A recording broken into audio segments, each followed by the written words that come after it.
ചിമ്മിനി നമ്മളെ നിരാശപ്പെടുത്തിയില്ല. നമ്മൾ സാഞ്ചുറിയിൽ കയറിയപ്പോൾ തന്നെ ആനകളെ കണി കണ്ടുകൊണ്ടാണ് തുടങ്ങിയത്. നേരത്തെ കണ്ടത് കരടീനായിരുന്നു കേട്ടോ. അതിപ്പോഴും അവിടെ ഇരിക്കണ്ട അതിൻ്റെ ബാക്കിൽ. അത് ജസ്റ്റ് അങ്ങനെ ഓടിപ്പോയി ഞാൻ കണ്ടു. എവിടെയാണ്? അതാ ഒരെണ്ണുള്ളൂ. ഇവിടെ ഏകദേശം 10-15 ആനകളുണ്ട്. നമസ്കാരം, എല്ലാവർക്കും എൻ്റെ പുതിയൊരു വീഡിയോയിലേക്ക് സ്വാഗതം. ഇന്ന് നമ്മൾ പോകുന്നത് എൻ്റെ വീടിൻ്റെ അടുത്തുള്ള ചിമ്മിനി വൈൽഡ് ലൈഫ് സാഞ്ചുറിയിലേക്കാണ്. ഈ വൈൽഡ് ലൈഫ് സാഞ്ചുറിയിലും ഇതിനോട് ചേർന്ന് കിടക്കുന്ന ഗ്രാമങ്ങളിലും ഇഷ്ടംപോലെ ആനകൾ ഇറങ്ങാറുണ്ട്. ഈ ആനകളെയൊക്കെ ഒന്ന് കാണാനും അതുപോലെ തന്നെ ഇവിടുത്തെ ഫോറസ്റ്റ് ഡിപ്പാർട്ട്മെൻറ്റ് പ്രൊവൈഡ് ചെയ്യുന്ന ഫോറസ്റ്റ് ട്രക്കിങ്ങും ബോട്ടിങ്ങും എല്ലാം എടുക്കാനാണ് ഇന്നത്തെ പ്ലാൻ. ഇത്തവണത്തെ യാത്രയ്ക്ക് എൻ്റെ കൂടെ എൻ്റെ അച്ഛനും ഉണ്ട്. ഏകദേശം 6:30 കൂടി നമ്മൾ വീട്ടിൽ നിന്ന് പുറപ്പെട്ടു. 7 മണി ആയപ്പോഴേക്കും നമ്മൾ ഈ വ്യൂ പോയിന്റിലെത്തി. നമസ്കാരം, നമ്മളിപ്പോൾ ഉള്ളത് ചിമ്മിനി ഡാമിലാട്ടാ. ചിമ്മിനി ഡാമിലേക്ക് പോയിക്കൊണ്ടിരിക്കുന്ന വഴിയിലാണ്. പിന്നെ അടിപൊളി ഒരു വ്യൂ പോയിന്റ് കണ്ടപ്പോൾ നിർത്തിയതാണ്. കഴിഞ്ഞ വർഷം ഞാൻ അവിടെ വന്നപ്പോൾ ഫുള്ള് ആനകളായിരുന്നു കേട്ടോ. പക്ഷേ ഇപ്പോൾ എനിക്ക് തോന്നുന്നു ആനകളൊക്കെ അവർ ഓടിപ്പിച്ച് വിട്ടിട്ടുണ്ട്. ഫുള്ള് റബ്ബർ നട്ടിരിക്കും ഇവിടെ. ആനകളൊന്നും ഇവിടെ കാണാനില്ല. മുമ്പ് റബ്ബറൊന്നും ഇവിടെ ഇല്ലായിരുന്നു. ഫുള്ള് ആനശല്യമുള്ളൊരു സ്ഥലം തന്നെയായിരുന്നു ഇത്. പക്ഷെ ഇപ്പോൾ അത്യാവശ്യം അവർ ഫോറസ്റ്റുകാർ അത്യാവശ്യം മെയിൻറ്റെയിൻ ചെയ്തിട്ടുണ്ട്. അതുകൊണ്ട് തന്നെ ആനകളൊന്നുമില്ല. അടിപൊളി വ്യൂ പോയിന്റ്. നമ്മുടെ ട്രക്കിങ് ഇവിടെ 8 മണിക്കാണ് സ്റ്റാർട്ട് ചെയ്യണേ. അപ്പോൾ നമ്മൾ കുറച്ച് നേരത്തെ ഇറങ്ങി. എൻ്റെ വീടിൻ്റെ അടുത്താണ് ഈ ചിമ്മിനി ഡാമുള്ളത്. അപ്പോൾ ഇവിടുത്തെ ആനകളൊക്കെ ഉണ്ടെങ്കിൽ ഇവിടെ ആനകളെ കാണാമെന്നൊക്കെ ആയിരുന്നു നമ്മുടെ ഉദ്ദേശം. എന്തായാലും നമുക്ക് ട്രക്കിന് പോയി നോക്കാം. അവിടെ വെച്ച് കാണാൻ പറ്റുമായിരിക്കും എന്നാണ് നമ്മുടെ പ്രതീക്ഷ. ഏകദേശം 7:45 കൂടി നമ്മളിവിടുത്തെ ഫോറസ്റ്റ് എൻട്രിയിൽ അവിടെ എത്തി. ഇവിടുന്ന് 8 മണിക്ക് ശേഷം മാത്രമാണ് നമ്മളെ കടത്തി വിടുള്ളൂ. അതുകൊണ്ട് തന്നെ കുറച്ച് നേരം അവിടെ വെയിറ്റ് ചെയ്തു. ഇന്നൊരു വീക്ക് ഡേ ആയതുകൊണ്ട് തന്നെ വേറെ ആരും ടൂറിസ്റ്റുകളായിട്ട് ഇവിടെ ഉണ്ടായിരുന്നില്ല. നമ്മൾ മാത്രമേ ഉണ്ടായിരുന്നുള്ളൂ. പെർ ഹെഡ് 200 രൂപയാണ് ഇവിടുത്തെ ട്രക്കിംഗ് ചാർജസ്. പക്ഷേ 3 പേരുടെ മിനിമം ചാർജ് അടച്ചാൽ മാത്രമേ ഇവരെ ട്രക്കിംഗ് സ്റ്റാർട്ട് ചെയ്യുള്ളൂ. അതുകൊണ്ട് തന്നെ ഞങ്ങൾ 2 പേർക്ക് വേണ്ടി 600 രൂപയും പിന്നെ എൻട്രി ഫീസും പാർക്കിംഗ് ഫീസും എല്ലാം അടച്ച് പയ്യെ ഉള്ളിലോട്ട് കടന്നു. നമ്മൾ ഫോറസ്റ്റിനുള്ളിൽ കയറിയപ്പോൾ തന്നെ ഇവിടുത്തെ ഓഫീസേഴ്സ് പറഞ്ഞു പോകുന്ന വഴിയിൽ ആനക്കൂട്ടം ഉണ്ടാവാൻ സാധ്യതയുണ്ട്, അതുകൊണ്ട് തന്നെ കുറച്ച് സൂക്ഷിച്ച് ഓടിച്ചോളൂ എന്ന്. ആനകളുണ്ടെന്ന് അറിഞ്ഞപ്പോൾ തന്നെ നമുക്ക് ഭയങ്കര എക്സൈറ്റ്മെൻ്റ് ആയി.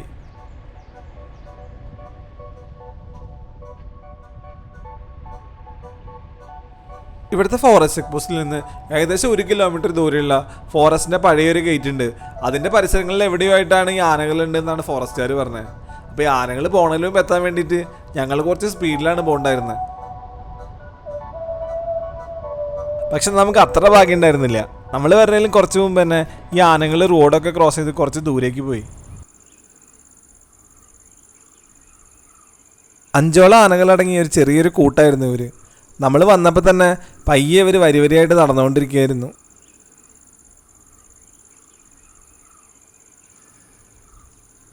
ഈ പച്ചപ്പിൻ്റെ ഇടയിലൂടെ ആനകളിങ്ങനെ നടന്നു പോണ കാണാൻ ഒരു പ്രത്യേക ഭംഗി തന്നെയുണ്ട്.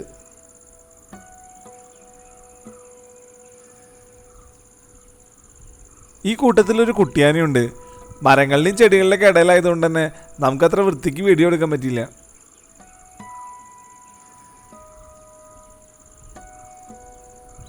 എന്തായാലും ചിമ്മിനി നമ്മളെ നിരാശപ്പെടുത്തിയില്ല.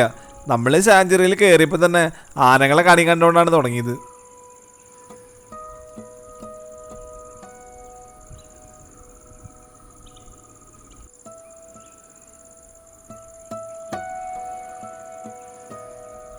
ഈ ആനകൾ നടക്കണതിൻ്റെ തൊട്ട് ബാക്കിലായിട്ട് കുറച്ച് വീടുകളുണ്ട്. നമ്മളിവിടെ നോക്കിയപ്പോൾ ഒരു വീടിൻ്റെ മുറ്റത്തായിട്ട് കുറച്ച് ചെറിയ പിള്ളേർ കളിച്ചുകൊണ്ടിരിക്കുകയായിരുന്നു. അപ്പം തന്നെ നമ്മളത് ഫോറസ്റ്റുകാരോട് പറഞ്ഞു. അപ്പം തന്നെ അവർ അവിടുത്തെ വീട്ടുകാരെ വിളിച്ച് പറഞ്ഞ് കുട്ടികളെ പെട്ടെന്ന് തന്നെ സേഫ് ആക്കിയിരുന്നു.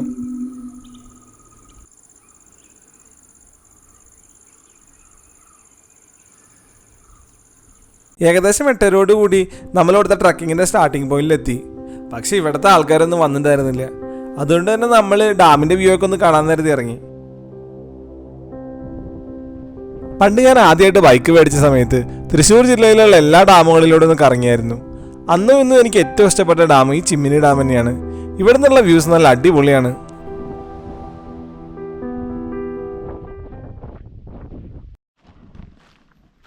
9 മണിയോടുകൂടി നമ്മുടെ ട്രക്കിംഗ് സ്റ്റാർട്ട് ചെയ്തു.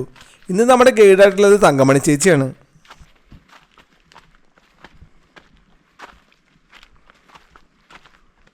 കാടിൻ്റെ ഉള്ളിലുള്ള ചെറിയൊരു വെള്ളച്ചാട്ടത്തിലേക്കാണ് ഇവിടുത്തെ ട്രക്കിംഗ്. 4 കിലോമീറ്റർ ദൂരമുണ്ട്. ഏകദേശം 2 മണിക്കൂർ എടുക്കും അങ്ങോട്ടും ഇങ്ങോട്ടും പോയി വരാൻ.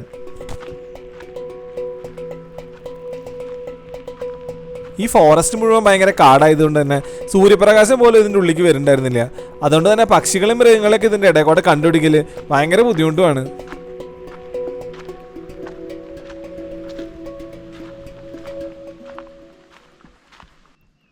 ഈ പക്ഷിയുടെ പേര് ഓറിയൻ്റൽ ഹണി ബസാർഡ് എന്നാണ്.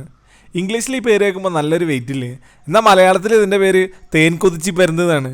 ഇത് കേൾക്കുമ്പോൾ നമുക്ക് തന്നെ ചിരി വരും. ഇത് ആരാണ് ഈ മലയാളത്തിൽ ഈ പേരൊക്കെ ട്രാൻസ്ലേറ്റ് ചെയ്തിരിക്കണത്?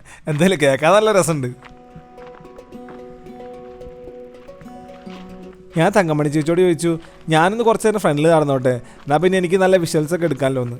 അപ്പോൾ ചേച്ചി പറഞ്ഞു, ഫ്രണ്ടിൽ നടക്കണോണ്ട് കുഴപ്പമൊന്നുമില്ല, പക്ഷെ നമ്മളെ കണ്ട് വല്ല ആനകളൊക്കെ ചിലപ്പോൾ പതുങ്ങിയിരിക്കുന്നുണ്ടായിരിക്കും, അതിനെയൊന്നും നമുക്ക് ചിലപ്പോൾ കണ്ടുപിടിക്കാൻ പറ്റില്ല. അതുകൊണ്ട് തന്നെ ഫോറസ്റ്റിൽ ഇതുപോലെയൊക്കെ ട്രക്കിങ്ങിന് പോകുമ്പോൾ കൂടുതൽ എക്സ്പീരിയൻസ് ഉള്ള ആൾക്കാർ മുന്നിൽ നടക്കുന്നതാണ് ഏറ്റവും നല്ലത്. അവർക്കാണ് പെട്ടെന്ന് മൃഗങ്ങൾ എവിടെയൊക്കെ ഒളിച്ചിരിക്കണമെന്ന് കണ്ടുപിടിക്കാൻ പറ്റുള്ളൂ.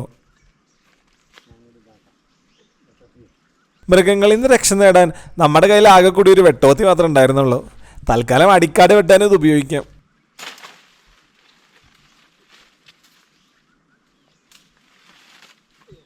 അങ്ങനെ ദേ നമ്മുടെ രണ്ടാമത്തെ സൈറ്റിംഗ്, ഒരു കോഴി വേഴാമ്പൽ. ഇംഗ്ലീഷിൽ ഇവരെ മലബാർ ഗ്രേ ഹോൺബിൽ എന്നാണ് അറിയപ്പെടുന്നത്. കേരളത്തിൽ പ്രധാനമായിട്ട് 4 ടൈപ്പ് വേഴാമ്പലുകളാണ് കാണാറുള്ളത്. മലമുഴുക്കി വേഴാമ്പൽ, പാണ്ടൻ വേഴാമ്പൽ, നാട്ടുവേഴാമ്പൽ, പിന്നെ ഈ കോഴി വേഴാമ്പലും. ഇതിലെ കോഴി വേഴാമ്പലിനും നാട്ടുവേഴാമ്പലിനും ഏകദേശം ഒരേ കളറാണ്, ഒരു ചാര കളറാണ് ഇവർക്കുള്ളത്.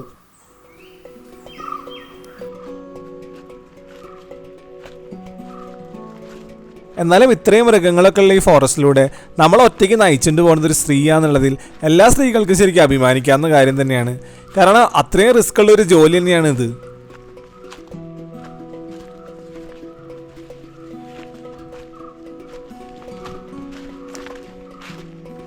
ക്യാമറ ട്രൈപോഡ് സ്റ്റാൻഡൊക്കെ ഉള്ളതുകൊണ്ട് തന്നെ ഞാൻ കുറച്ച് പതുക്കെയാണ് നടക്കണ്ടായിരുന്നത്. അപ്പോഴാണ് പെട്ടെന്ന് ഏകദേശം ഒരു 20 മീറ്റർ ദൂരത്ത് വെച്ച് ഒരു കറുത്തൊരു സാധനം പെട്ടെന്ന് അങ്ങ് ചാടിപ്പോണ് കണ്ടു. സൗണ്ട് കേട്ട് ഞങ്ങൾ എല്ലാവരും അങ്ങോട്ട് നോക്കി നിന്നു. നമ്മൾ കുറച്ച് വന്നപ്പോൾ അവിടെ നിന്ന് ഒരു സൗണ്ട് കേട്ടു. ഇതവിടെ ബാക്ക് ചെയ്ത് എന്തോ ഒരു സാധനം ചാടിപ്പോണ് ഞാൻ കണ്ടു, പക്ഷെ കറക്റ്റ് എനിക്ക് മനസ്സിലായില്ല. നമ്മളാവോ കാട്ടുപോത്ത് എന്താണ് പുലിയാവാൻ സാധ്യതയുണ്ട്. ഇപ്പം അതിൻ്റെ കറക്റ്റ് ബാക്കിൽ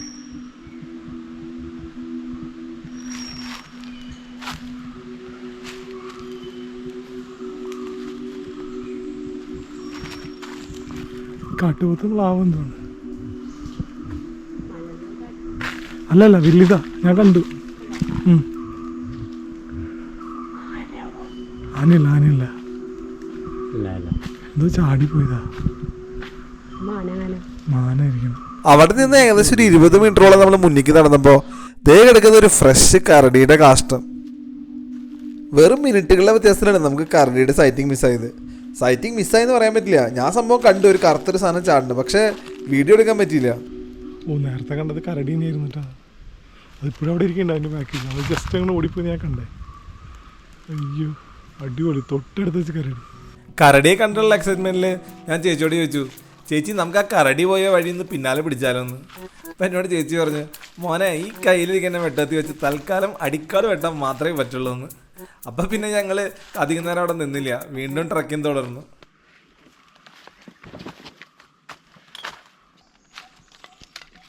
ഈ കാണുന്ന മരം കുന്തിരിക്കത്തിൻ്റെ മരമാണ്. ഏകദേശം റബ്ബറിൽ നിന്ന് പാലെടുക്കുന്ന പോലെ തന്നെയാണ് നമ്മൾ ഈ കുന്തിരിക്ക എടുക്കുന്നത്. ആദ്യം നമ്മൾ കല്ലുകൊണ്ടെല്ലാം കുത്തി ഇതിനെ മുറിവേൽപ്പിക്കും. അപ്പോൾ ഈ മുറി മുടക്കാൻ വേണ്ടി ഈ മരം തന്നെ ഒരു വാക്സ് പോലത്തെ ഒരു സാധനം പ്രൊഡ്യൂസ് ചെയ്യും. അതാണ് നമ്മൾ കുന്തിരിക്കായിട്ട് എടുക്കുന്നത്. സത്യം പറയുകയാണെങ്കിൽ നമ്മൾ ഈ മരത്തിനെ പറ്റിക്കുകയാണ് ചെയ്യുന്നത്. കുറച്ചുകൂടി ദൂരെ പോയപ്പോൾ അവിടെ ഒരു ആനയുടെ ചിഹ്നവിളി കേട്ടിരുന്നു, പക്ഷെ നമുക്ക് വീഡിയോയിലൊന്നും എടുക്കാൻ പറ്റിയില്ല. നമ്മളവിടെ കുറച്ച് നേരം നിന്ന് നോക്കിയപ്പോൾ അത് മരമൊക്കെ ഓടിക്കുന്ന സൗണ്ട് കേൾക്കായിരുന്നു, പക്ഷെ അതിനെ കാണാൻ പറ്റിയില്ല.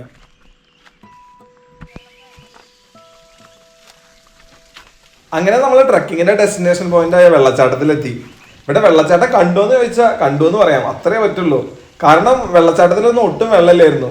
നമ്മൾ വന്നത് ഒരു ഡിസംബർ മാസം അവസാനമായിരുന്നു, അതുകൊണ്ട് തന്നെ ഈ ഏരിയയിലൊന്നും അധികം വെള്ളമില്ലായിരുന്നു.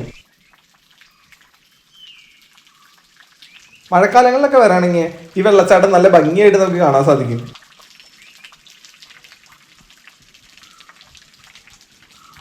ഇവിടെ ട്രക്കിങ്ങിന് വരുന്ന ഗൈഡുമാരെല്ലാം വെള്ളം കുടിക്കുന്ന ഒരു സ്ഥലമുണ്ട്. തങ്കമണി ചേച്ചി അവിടെ നിന്ന് വെള്ളം കുടിച്ചിട്ട് പറഞ്ഞു നല്ല ടേസ്റ്റ് ഉണ്ട്. അപ്പം പിന്നെ ഞാനും എന്തായാലും ഒന്ന് കുടിച്ച് നോക്കാമെന്ന് വിചാരിച്ചു. വെള്ളച്ചാട്ടത്തിൽ നിന്ന് വരുന്ന വെള്ളം തങ്ങി നിൽക്കുന്ന ഒരു സ്ഥലമാണിത്. ഇത് കുടിക്കാനായിട്ട് ഇവിടെ ഗ്ലാസും സെറ്റപ്പൊക്കെ ഇവർ അറേഞ്ച് ചെയ്ത് വെച്ചിട്ടുണ്ട്.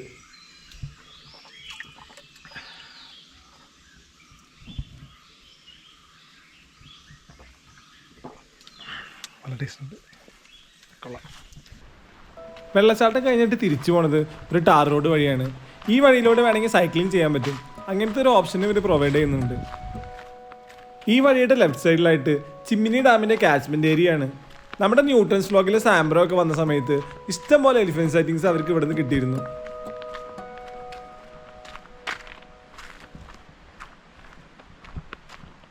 ഈ ചിമ്മിനി ഡാമും എൻ്റെ വീടും തമ്മിൽ ഒരു അവിഹിത ബന്ധമുണ്ട്. മാവേലിയെ പോലെ മിക്ക വർഷങ്ങളിലും ഈ ചിമ്മിനി ഡാമിൻ്റെ വെള്ളം എൻ്റെ വീടൊന്ന് കാണാൻ വരാറുണ്ട്. ചില വർഷങ്ങളിൽ വീടിൻ്റെ മുറ്റത്ത് വന്നിട്ട് തിരിച്ചു പോകും. എന്നാൽ ചില വർഷങ്ങളിൽ വീടിൻ്റെ ഉള്ളിൽ കയറിയിട്ട് പോകാറുള്ളൂ. 2018 വീട്ടിൽ വന്നിട്ട് 2 ആഴ്ച കഴിഞ്ഞിട്ടാണ് തിരിച്ചു പോയത്. അതുകൊണ്ട് തന്നെ ഓരോ തവണ ഞാൻ ഈ ഡാം കാണുമ്പോഴും ഞാൻ മനസ്സുകൊണ്ട് പറയാറുണ്ട്, ദയവ് ചെയ്ത് ഇത്തവണ എൻ്റെ വീട്ടിലോട്ട് വരരുതെന്ന്.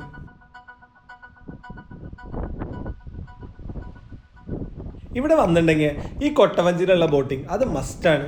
നല്ല ഫോറസ്റ്റിൻ്റെ വ്യൂ എല്ലാം കണ്ട് കാറ്റൊക്കെ കൊണ്ട് ഒരു അടിപൊളി ബോട്ടിങ്. ബോട്ടിങ്ങിനെ കുറിച്ച് കൂടുതൽ പറയണേ എനിക്കൊരു കാര്യം പറയാനുള്ളൂ.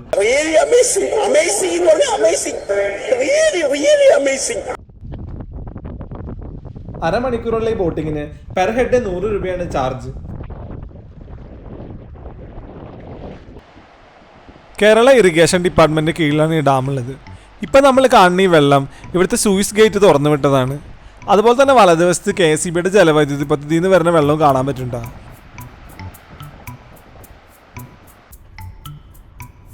ഈ ചിമ്മിനി ഡാമിൻ്റെ അടുത്ത് ആനകൾ ഇറങ്ങുന്ന 2 സ്ഥലമാണ്. ഒന്ന് ചൊക്കനും ഒന്ന് പാലപ്പള്ളി. പാലപ്പള്ളി നമ്മൾ ഓൾറെഡി രാവിലെ വന്നതുകൊണ്ട് തന്നെ ചൊക്കന വഴി ഒന്ന് പിടിക്കാമെന്ന് വിചാരിച്ചു. അങ്ങനെ ചിമ്മിനി എന്നുള്ളൊരു ഹോട്ടലിൽ നിന്ന് ഊണൊക്കെ കഴിച്ച് നമ്മൾ നേരെ ചൊക്കനയ്ക്ക് വിട്ടു.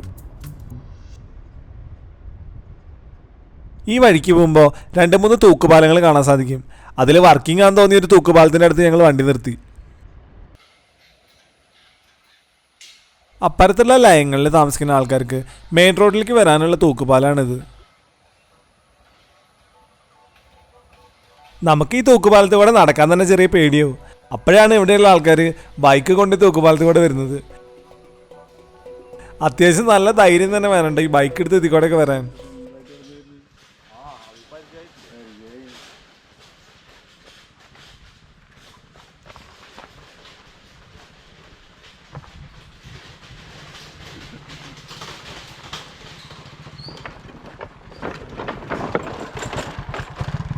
നമ്മുടെ പ്രധാന ലക്ഷ്യം ആനകളായതുകൊണ്ട് തന്നെ തൂക്കുപാലത്തിൻ്റെ അവിടെ നമ്മൾ അധികം നേരം നിന്നില്ല. നമ്മൾ വീണ്ടും ചൊക്കനയ്ക്കുള്ള യാത്ര തുടർന്നു. പൊതുവെ എനിക്ക് റബ്ബറും കാടുകൾ അത്ര വലിയ ഇഷ്ടമല്ലെങ്കിലും ചില സമയത്ത് ഇതിലൂടെ യാത്ര ചെയ്യാൻ നല്ല രസമാണ്. സമയം ഉച്ചയ്ക്ക് ഏകദേശം ഒരു 2:30 ആയതുകൊണ്ട് തന്നെ നമുക്ക് വലിയ പ്രതീക്ഷയില്ലായിരുന്നു ഈ നേരത്തെ ആനകളെയൊക്കെ കാണാൻ പറ്റുന്നത്. എന്നാലും നമ്മൾ വണ്ടി വെറുതെ ഓടിച്ചുകൊണ്ടിരിക്കുകയായിരുന്നു. അങ്ങനെ ഞങ്ങൾ പയ്യെ ആനയൊക്കെ ഉണ്ടെന്ന് നോക്കി പയ്യെ വണ്ടി ഓടിച്ചുകൊണ്ടിരിക്കുമ്പോൾ ഓപ്പോസിറ്റ് കാറിൽ വന്നൊരു ചേട്ടൻ പറഞ്ഞു, നിങ്ങൾ ആനനെയാണോ നോക്കണേ, എന്നാൽ കുറച്ചും കൂടി മുന്നിൽ പോയ ആന നിൽക്കുന്നുണ്ടെന്ന്.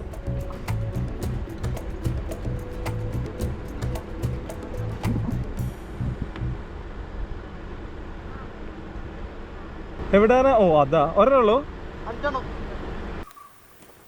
വേറെ ആനെ കാണാണ്ട, ഞാൻ ഒരെണ്ണത്തിന് കണ്ടിട്ടുള്ളൂ. അവർ 5 ഉണ്ടെന്ന് പറഞ്ഞു.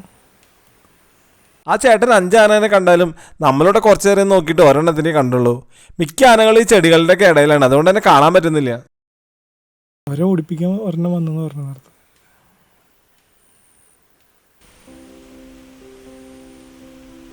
നമ്മളിവിടെ കുറച്ച് നേരം വെയിറ്റ് ചെയ്തപ്പോൾ ഒരു ചെറിയ കുട്ടിക്കൊമ്പൻ ചെടികളുടെ ഇടയിൽ നിന്ന് പുറത്തേക്ക് വന്നു. സാധാരണ ഈ വെയിലത്ത് ആനകൾ ഇങ്ങനെ നിൽക്കാറില്ല. ആനകളുടെയൊക്കെ വീഡിയോ എടുക്കാൻ പറ്റിയ നല്ല അടിപൊളി സ്ഥലം. അത്യാവശ്യം നല്ലൊരു ഓപ്പൺ ഏരിയ. റോഡിൽ നിന്ന് ഏകദേശം 100 മീറ്റർ ദൂരമുണ്ട്. അതുകൊണ്ട് തന്നെ അത്യാവശ്യം സേഫുമാണ്. ഉച്ച സമയം ആയതുകൊണ്ട് തന്നെ ഭയങ്കര വെളിച്ചമുണ്ടായിരുന്നു. അതുകൊണ്ട് തന്നെ ഈ വിഷ്വൽസിനൊക്കെ അതിൻ്റെതായ ഒരു പോരായ്മയുണ്ട്. കാടിനോട് ചേർന്ന് കിടക്കുന്ന ഗ്രാമങ്ങളിലെല്ലാം ആനകൾ ഇറങ്ങുന്നത് സ്വാഭാവികമാണ്. എന്നാൽ ഇതിനൊരു പരിഹാരം കണ്ടുപിടിക്കുക എന്നുള്ളത് അത്ര എളുപ്പമുള്ളൊരു കാര്യമല്ല. കാടിനുള്ളിലുള്ള ഭക്ഷണവും വെള്ളവും എല്ലാം കുറഞ്ഞതുകൊണ്ടായിരിക്കും ഈ ആനക്കൂട്ടങ്ങൾ കാടിൻ്റെ പുറത്തോട്ട് ഇറങ്ങുന്നത്. എന്നാൽ ഒറ്റയാനകളും അതുപോലെ തന്നെ മോണയാനകളൊക്കെ കാടിൻ്റെ പുറത്തോട്ട് ഇറങ്ങുന്നതിന് വേറെയും കുറേ കാരണങ്ങളുണ്ടായിരിക്കും. ഈ ആനകൾ നിൽക്കുന്നതിൻ്റെ ബാക്ക് സൈഡിലാണ് കാടുള്ളത്. അവിടെ നിന്നാണ് അവർ വരുന്നത്. മിക്കപ്പോഴും അവർ ഈ റോഡ് ക്രോസ് ചെയ്ത് ഓപ്പോസിറ്റ് സൈഡിലുള്ള പ്ലാന്റേഷനിൽ പോകാറാണ് പതിവ്. അപ്പോൾ അത് കാണാൻ വേണ്ടിയാണ് നമ്മളിവിടെ വെയിറ്റ് ചെയ്യുന്നത്. ആനകളെ ഇറങ്ങിയതറിഞ്ഞ് ഇവിടെ കുറച്ച് നാട്ടുകാരും ഫോട്ടോഗ്രാഫർമാരും ആനപ്രേമികളെല്ലാവരും വന്നിരുന്നു. മൊത്തത്തിലൊരു ആഘോഷ അറ്റ്മോസ്ഫിയറാണ് ഇവിടെ. ഈ അടുത്ത് വയനാട്ടിൽ നിന്നൊക്കെ നമ്മൾ കുറേ ന്യൂസ് കേട്ടില്ലേ, ആനകളെല്ലാം നാട്ടിലോട്ട് ഇറങ്ങണം, ആൾക്കാരെ കൊല്ലണതൊക്കെ. ഇതുപോലുള്ള പ്രശ്നങ്ങൾ ഒഴിവാക്കാൻ വേണ്ടി നമ്മുടെ തമിഴ്നാട് ഗവൺമെൻറ് വാൽപ്പാറയിൽ ഒരു അടിപൊളി സിസ്റ്റം കൊണ്ടുവന്നിട്ടുണ്ട്. ഇതിനെക്കുറിച്ചുള്ള ഡീറ്റെയിൽ വീഡിയോ മാതൃഭൂമി ന്യൂസിൽ കുറച്ച് മുമ്പ് വന്നിട്ടുണ്ടായിരുന്നു. ഞാൻ അതിൻ്റെ ലിങ്ക് ഡിസ്ക്രിപ്ഷൻ ബോക്സിലിടാം. ഈ ആനകളെ കണ്ടിന്യൂസ് ആയിട്ട് ട്രാക്ക് ചെയ്യാൻ വേണ്ടിയിട്ട് ഏകദേശം 25ഓളം ആൾക്കാരടങ്ങുന്ന ഒരു ടീം തന്നെ അവരുണ്ടാക്കിയിട്ടുണ്ട്. അതുപോലെ തന്നെ ചിലപ്പോൾ ഡ്രോണൊക്കെ ഉപയോഗിച്ചിട്ടാണ് അവർ സെർച്ച് ചെയ്യുന്നത്. നമ്മുടെ ഫോറസ്റ്റ് ഡിപ്പാർട്ട്മെൻറ്റും ഇതുപോലത്തെ ഇന്നോവേറ്റീവായ മെത്തേഡ്സ് എല്ലാം ഫോളോ ചെയ്യുകയാണെങ്കിൽ ഒരു പരിധി വരെ ഇതുപോലത്തെ പ്രശ്നങ്ങൾക്കെല്ലാം പരിഹാരം കാണാൻ നമുക്ക് സാധിക്കും. ഇവിടെ ഏകദേശം 10-15 ആനകളുണ്ട്. വെയിലിൻ്റെ കാഠിന്യം കൂടിയതുകൊണ്ട് തന്നെ കുറച്ച് ആനകളൊക്കെ തണൽ തേടി റബ്ബർ മരത്തിന് താഴോട്ട് പോയി. ചൊക്കന പാലപ്പള്ളി ഭാഗങ്ങളിൽ ഇഷ്ടം പോലെ ആനകളുണ്ട്. എന്നാൽ അവരെ റോഡ് സൈഡിൽ കാണണമെങ്കിൽ അത്യാവശ്യം ലക്കന്നെ വേണം. കാരണം മിക്കപ്പോഴും ഒരു പ്ലാന്റേഷൻ്റെ ഉള്ളിലാണ് ഉണ്ടാവാറ്. മിക്ക സമയങ്ങളിലും ഈ ആനകൾ ഈ പുഴയിൽ ഇറങ്ങി വെള്ളം കുടിക്കാറും കുളിക്കാറൊക്കെ ഉണ്ട്. അപ്പോൾ അതൊക്കെ കാണാൻ കരുതിയിട്ടാണ് നമ്മളവിടെ വെയിറ്റ് ചെയ്യേണ്ടായിരുന്നത്.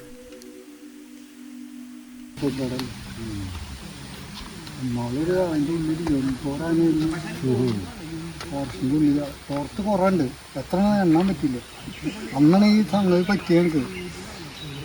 ഇവിടെ കുളിക്കുന്ന ഞങ്ങൾ കണ്ടില്ലേ, ഞങ്ങൾ വണ്ടി കൊണ്ട് ഇവിടെ കൊണ്ടുവച്ച് ഇങ്ങനെ നോക്കി, കാരണം അത്ര വിലയില്ല. പിന്നെ ഇവിടെ നിൽക്കുന്നു വെറുതെ തിരിഞ്ഞു നോക്കിയത് ഇങ്ങനെ. ഇവിടെ ആന ദൂരം ഉണ്ടല്ലോ, ഇവിടെ ആന അറിയണ്ടെന്ന് നോക്കുമ്പോണ്ട് മറ്റൊക്കെ ഇടഞ്ഞു വരുന്നു. അത് പറയല്ല, വണ്ടി എടുക്കുക ഒറ്റ വിടല.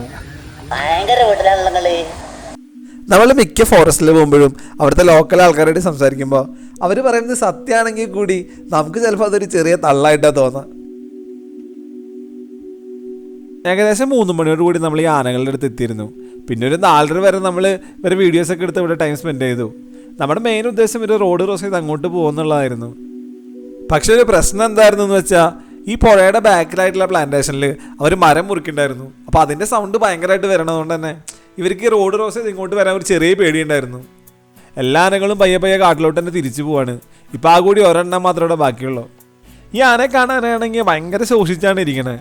എന്തോ അസുഖമൊക്കെ ബാധിച്ച പോലെ ഉണ്ട് കാണാൻ. ഈ ചിമ്മിനി വ്ളോഗ് നമ്മുടെ ഏഴാറ്റുമുഖം വീഡിയോ ഇല്ലേ, അതിനും മുന്നേ ഞാൻ എടുത്തതാണ്. പക്ഷേ ഇതിലത്ര അടിപൊളി വിഷ്വൽസ് ഒന്നും ഇല്ലാത്ത കാരണം ഞാൻ പിന്നെ ഇടണോ എന്ന് ഇങ്ങനെ ഡൗട്ട് അടിച്ചിരിക്കുകയായിരുന്നു. പിന്നെ രണ്ടും കൽപ്പിച്ച് അങ്ങോട്ട് ഇട്ടതാണ്. അതുകൊണ്ട് തന്നെ ഈ വ്ളോഗിൻ്റെ വീഡിയോ ക്വാളിറ്റി അത്ര നല്ലതല്ല എന്ന് എനിക്ക് തന്നെ അറിയാം. അപ്പോൾ ഞാൻ തന്നെ വേണമെങ്കിൽ കമൻറ്റ് ചെയ്യാം വീഡിയോ അത്ര നന്നായില്ല എന്ന്. ബാക്കിയുള്ള കുറ്റങ്ങളെല്ലാം നിങ്ങൾ കമൻറ്റ് ബോക്സിലിടുക. കുറ്റങ്ങൾ മാത്രമല്ല നല്ല കാര്യങ്ങളും എല്ലാം അങ്ങനെ കമൻറ്റ് ബോക്സിലിടുക. അപ്പോൾ പുതിയൊരു കാടിൻ്റെ വിശേഷങ്ങളായി വീണ്ടും കാണുന്നവരെ എല്ലാവർക്കും ബൈ ബൈ.